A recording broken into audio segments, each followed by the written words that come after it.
Good morning friend, કેમ છો? હવે ચેપ્ટર ઘણું બધું આગળ વધી ગયું છે અને સંખ્યાત્મક ગુણધર્મોના ટોપિકની અંદર આપણે આગળ વધ્યા. લાસ્ટ ટાઈમ ત્રીજો ટોપિક જોયો હતો આપણે, જેની અંદર ઠાર બિંદુમાં અવનયનના ટોપિકની ચર્ચા કરી ગયા હતા અને બે કોયડા મેં તમને હોમવર્કમાં આપ્યા હતા. બધાને ગણાઈ ગયા હશે.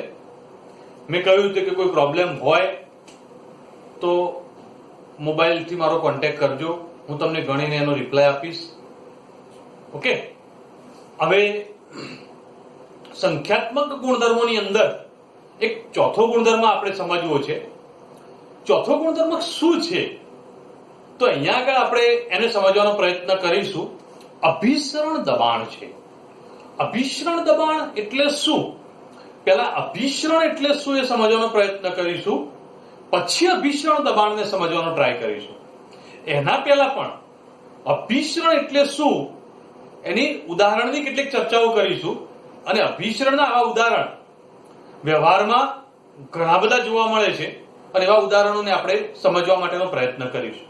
ઓકે, તો અહીંયા આગળ એક ટોપિક અભિસરણ.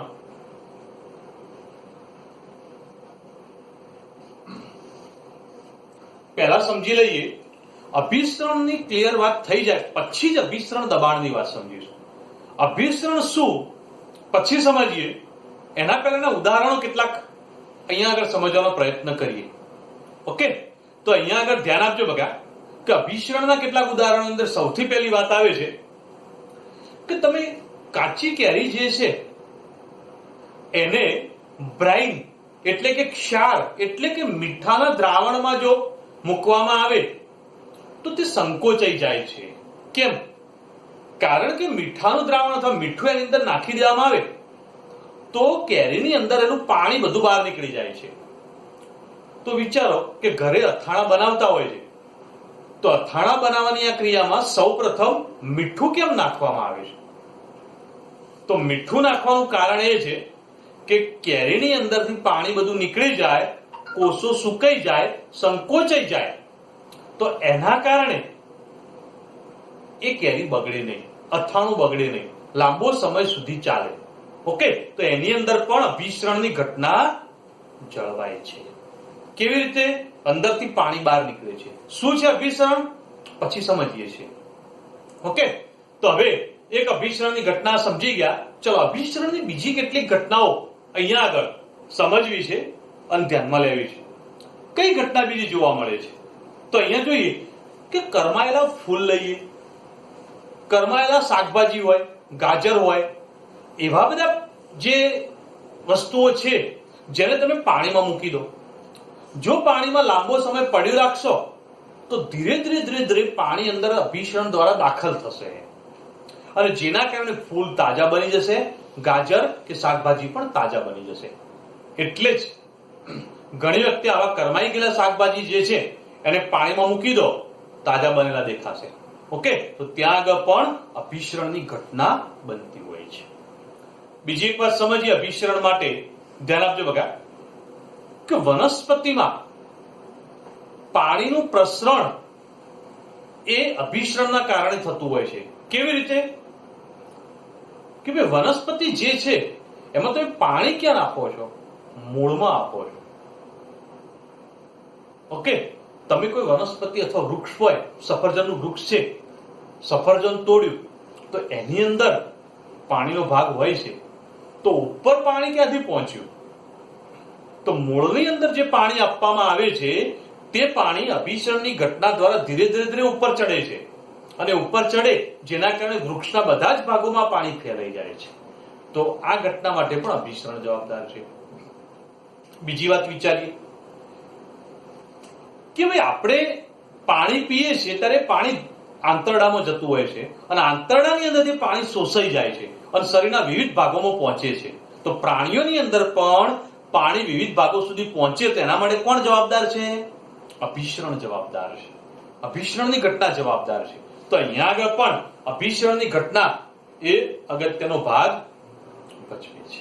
ઓકે, તો હવે અભિસરણની આ ઘટના માટે એક બીજું ઉદાહરણ પણ સમજીએ કે વનસ્પતિનો વૃદ્ધિ અને વિકાસ.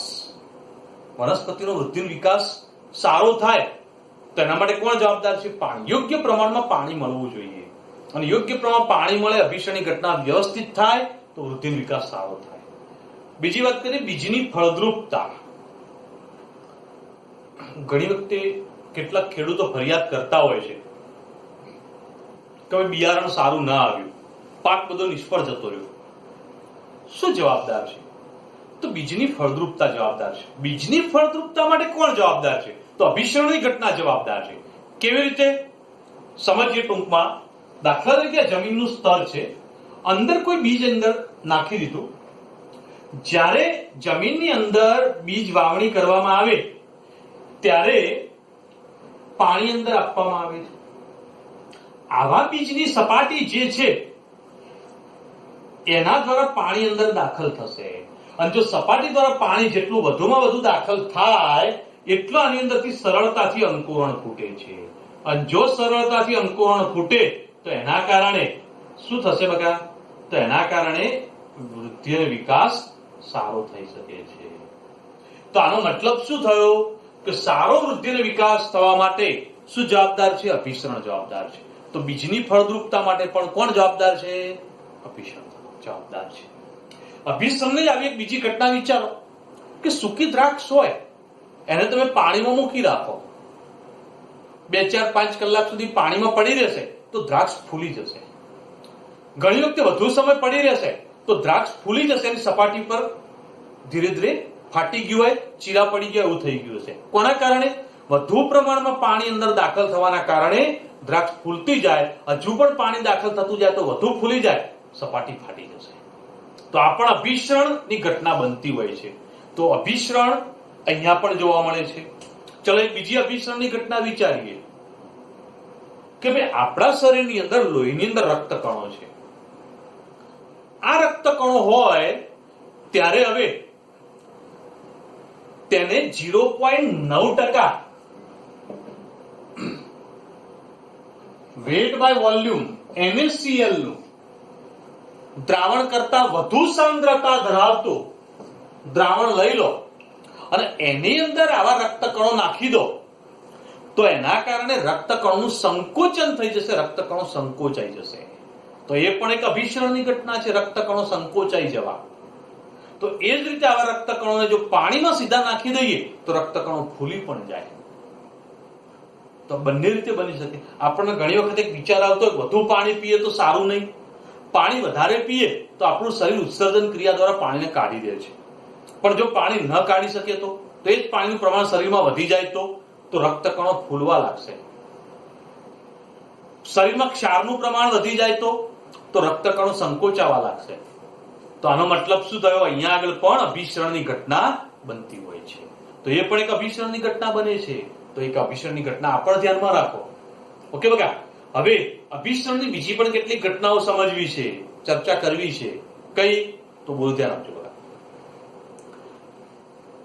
ઘણી વખતે કહેતા હોય છે કે મીઠું વધારે ખાવાથી શરીર ફૂલી જાય છે, જાડા થઈ જવાય છે. એવું કેમ?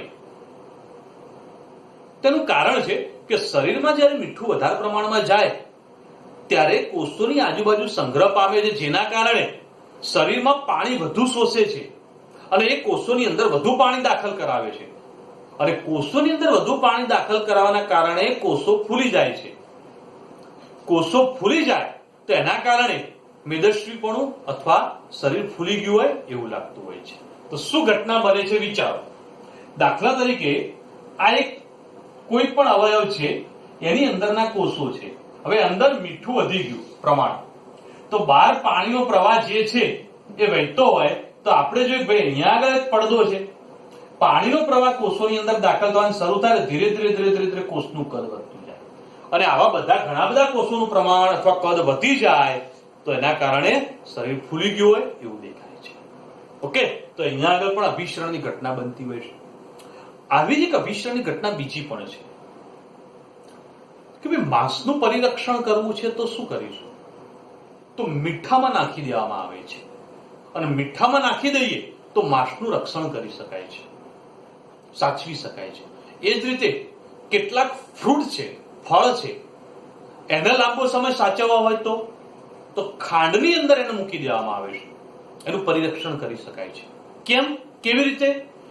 મીઠું અથવા ખાંડની અંદર જ્યારે માંસ અથવા ફળને મૂકી દેવામાં આવે ત્યારે તેની અંદરનું પાણી જે છે બહાર નીકળી જાય છે, જેના કારણે તેના કોષો સંકોચાઈ જાય છે, અને જેના કારણે કોષો સંકોચાય છે તેથી તે ઝડપથી બગડતા નથી.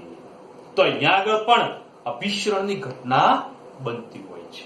હવે જો આવી અભિસરણની ઘટના બનતી હોય તો શું છે આવું અભિસરણ, કેવી રીતે થઈ શકે?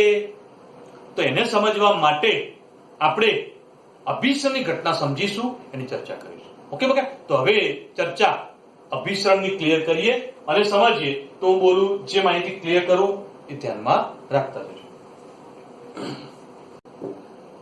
હવે મિત્રો, અભિસરણ શું છે એ સમજવાનો પ્રયત્ન કરીએ. તો એ પ્રયત્નની અંદર હવે હું જે ચર્ચા કરું એ થોડું ધ્યાન આપજો બકા. અભિસરણની ઘટના સમજવા માટે આપણે જુદી જુદી સાંદ્રતા ધરાવતા બે દ્રાવણો લઈએ, એટલે કે એકનું સાંદ્રતા 0.1 હોય તો બીજાની 0.2 હોય, એવા બે અલગ અલગ સાંદ્રતાવાળા દ્રાવણ લઈ લીધા. અથવા આવું ન લેવું હોય તો તમે એક દ્રાવક લઈ લો અને એક દ્રાવણ લઈ લો. ઓકે? તો જુદી જુદી સાંદ્રતા ધરાવતા બે તમે દ્રાવણ લઈ લો. અહીંયા આગળ જોજો, આખી વાત સમજાવું છું. આની વચ્ચે એક અર્ધપારગમ્ય પડદો રાખેલો છે.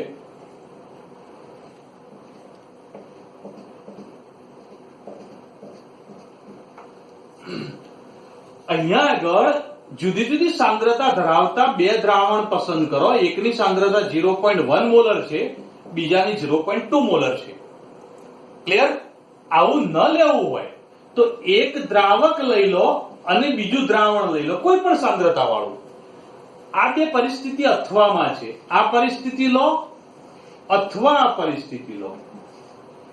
તો ફરીથી એકવાર, તમે જો બંને દ્રાવણ પસંદ કરવા હોય બંને બાજુ, તો બે જુદી જુદી સાંદ્રતા ધરાવતા દ્રાવણ લઈ લો. એવું નથી કરવું તો આ બાજુ દ્રાવક અને એક બાજુ દ્રાવણ લઈ લો. એવું લઈ અને વચ્ચે એક અર્ધપારગમ્ય પડદો મૂકી દો. તો આ પરિસ્થિતિની અંદર મંદ દ્રાવણથી સાંદ્ર દ્રાવણ તરફ, જોજો બરોબર, મંદ દ્રાવણથી સાંદ્ર દ્રાવણ તરફ અથવા દ્રાવકથી દ્રાવણ તરફનો દ્રાવકનો સ્વયંભૂ પ્રવાહ શરૂ થાય છે, જે ઘટનાને અભિસરણ કહે છે. ઓકે? તો આ બાબત ધ્યાન રાખો બકા. તો ફરીથી એકવાર બોલું, અભિસરણ એટલે શું છે? જુદી જુદી સાંદ્રતા ધરાવતા બે દ્રાવણો અથવા એક દ્રાવક અને એક દ્રાવણ લઈ અને તેમની વચ્ચે અર્ધપારગમ્ય પડદો મૂકવામાં આવે તો મંદ દ્રાવણથી સાંદ્ર દ્રાવણ તરફ, આ તરફ, અથવા દ્રાવકથી દ્રાવણ તરફનો દ્રાવકનો સ્વયંભૂ પ્રવાહ શરૂ થાય છે. આ ઘટનાને અભિસરણ કહે છે. હવે હજુ પણ વધુ આગળ સમજવું છે ડિટેલમાં, તો ધ્યાન આપજો બગા. અત્યાર સુધી આગળની ટોપિકમાં જે મેં ઉદાહરણ લીધા, દ્રાક્ષને પાણીમાં મૂકવાની વાત કરી, રક્તકણોની વાત કરી, વનસ્પતિની વાત કરી, પ્રાણીઓની વાત કરી, બરાબર? તો અહીંયા કાચી કેરીના અથાણાની વાત કરી. એ બધી જ ઘટનાઓમાં કોઈ એક પદાર્થ જે છે એ કોઈ એક પડદા વડે અથવા પટલ વડે બંધિત થયેલો હોય છે. પદાર્થ આવા પટલ વડે બંધિત થયેલો હોય તો ઉપરનું જે પટલ અથવા પડદો છે જેને અર્ધ પારગમ્ય પડદો કહે છે. તો અહીંયા આગળ શું કહીશું બકા એને? અર્ધ પારગમ્ય પડદો, સેમી પરમેબેબલ મેમ્બ્રેન. તો શોર્ટમાં એને આપણે એસપીએમ કહીશું. એસપીએમ યાદ રાખજો, અર્ધ પારગમ્ય પડદો કહીશું આપણે એને. દાખલા તરીકે એક સાદી વાત કરી બકા. ચલો, સૂકી દ્રાક્ષ અથવા લીલી દ્રાક્ષ બધાએ જોયેલી છે. ઓકે? આવી સૂકી દ્રાક્ષ જે છે એને તમે તોડશો તો અંદર એક ચિકાસ વાળો ભાગ હશે. તો સૂકી દ્રાક્ષના ઉપરનું પડ જે છે ને એ અર્ધ પારગમ્ય પડદો છે. ક્લિયર? તો ઉપરનું જે પડ છે અર્ધ પારગમ્ય પડદો છે. લીલી દ્રાક્ષ લેશો તો એના પણ ઉપરનું પડ છે અર્ધ પારગમ્ય પડદો છે. હવે આવી સૂકી દ્રાક્ષ જે છે એને તમે પાણીમાં નાખી દીધી તો પાણી શું છે? દ્રાવક.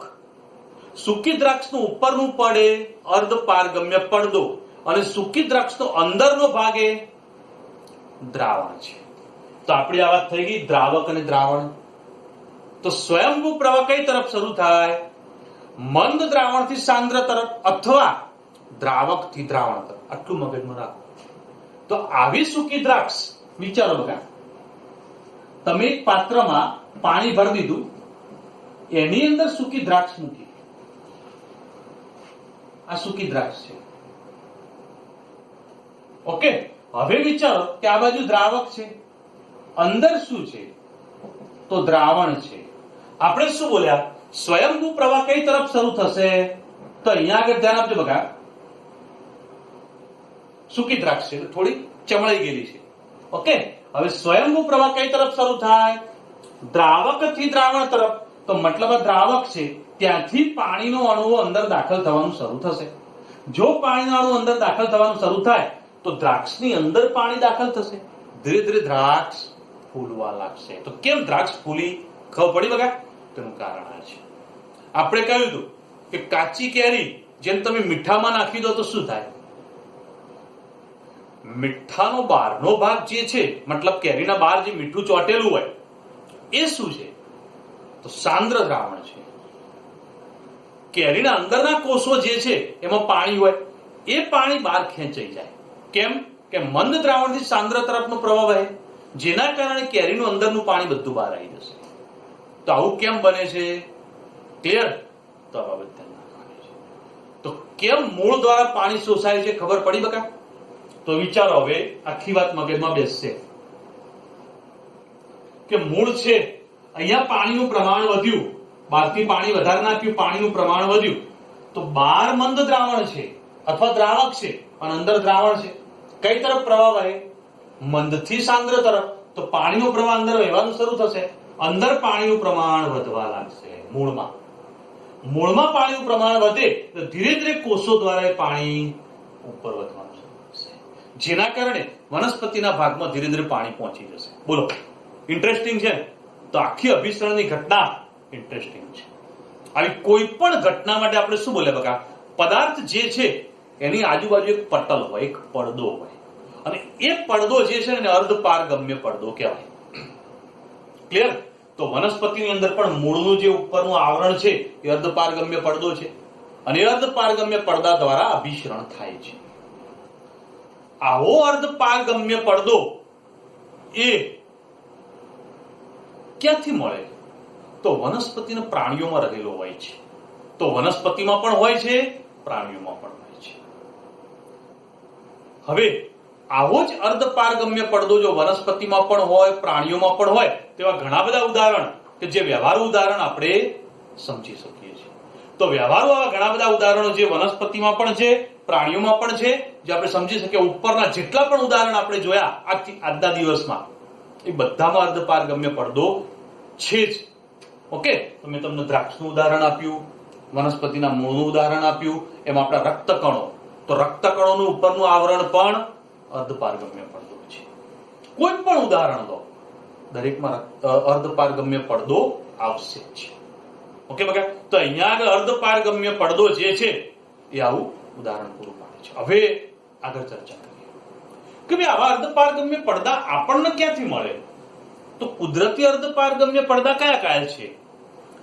તો ધ્યાનમાં રાખો બકા, પ્રાણીઓના મૂત્રાશયની કોથળી એટલે આપણી કિડની. કિડની પણ એક અર્ધપારગમ્ય પડદો છે, જેના કારણે કિડની જે છે એની અંદરથી લોહી જ્યારે પસાર થાય ત્યારે એ અર્ધપારગમ્ય પડદાની અંદરથી કેટલાક ભાગ બહાર નીકળી જશે. મતલબ કે જે આપણો પેશાબ છે બહાર નીકળી જાય છે, મતલબ લોહીની અંદરની અશુદ્ધિ બહાર કાઢી દેશે. તો અર્ધપારગમ્ય પડદો આ રીતે જોવા મળે છે. નેક્સ્ટ વાત કરીએ એના પછી કે આવા અર્ધપારગમ્ય પડદાઓ બીજા કયા? તો વનસ્પતિ કોષની કોષ દિવાલ.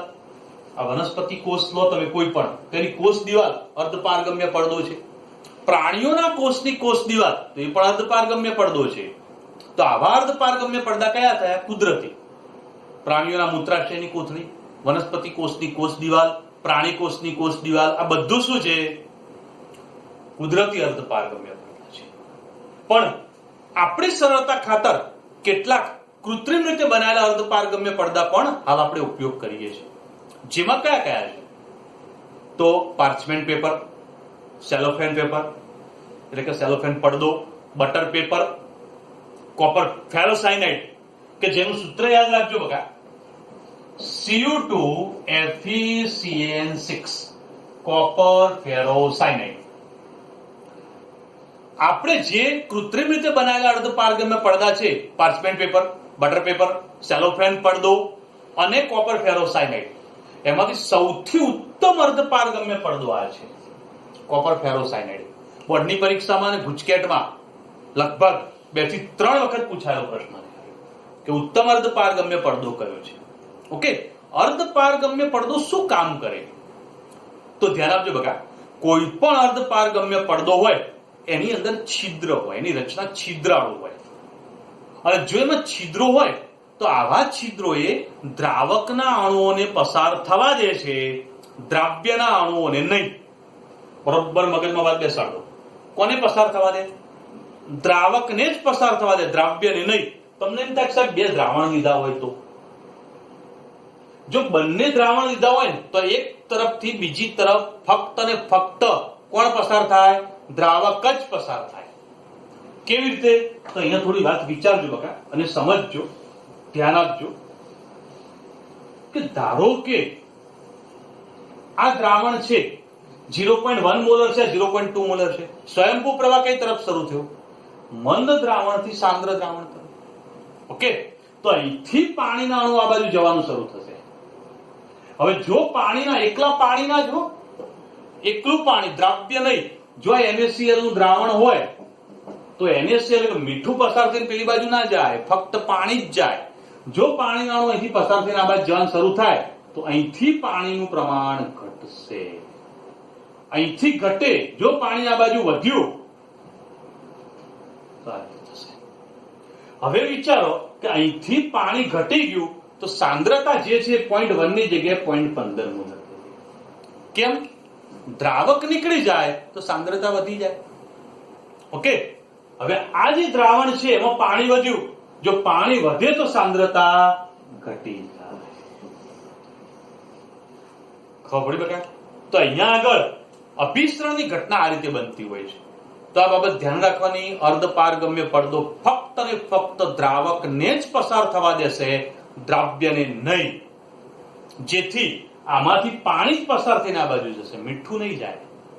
મીઠું જ્યાં છે ત્યાં જ રહેશે, પણ પાણી નીકળી ગયું એટલે એના કારણે સાંદ્રતા વધી ગઈ. આમાં પાણી વધ્યું એટલે સાંદ્રતા ઘટી ગઈ. સીધી વાત છે, અડધો ગ્લાસ ભરીને શરબત હોય એમાં બીજું પાણી નાખીએ તો શરબત વધારે ટેસ્ટી બનશે કે મોળો બનશે? તો અંદર બીજું પાણી નાખ્યું, શરબત મોળો બનવાનો છે. મતલબ સાંદ્રતા ઘટી ગઈ. સાંદ્રતા, કદ વધવાથી સાંદ્રતા ઘટે. ઓકે, અને કદ ઘટવાથી સાંદ્રતા વધે. ચલો ઓકે બગા. તો અહીંયા આગળ વાત કરી. આ જ પોઈન્ટને સમજવા માટે એક વાત બીજી કરીએ. એક પ્રાયોગિક સામાન્ય માહિતી છે એને સમજવાનો પ્રયત્ન કરીએ. તો ધ્યાન આપજો બગા અને સમજી લેજો. અહીંયા આગળ ચર્ચા કરીએ છીએ અને સમજીએ છીએ. તો અહીંયા આગળ જે પ્રાયોગિક માહિતી છે એ હું સમજાવી દઉં છું, ધ્યાન આપજો. તો કઈ માહિતી છે? તો તમે એક બીકર લઈ લો.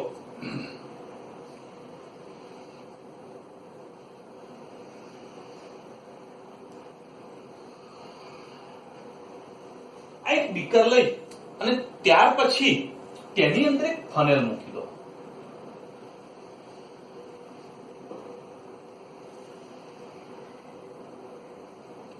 હવે આવી ફનેલની રચના અહીંયા આગળ કરી દઈએ છીએ.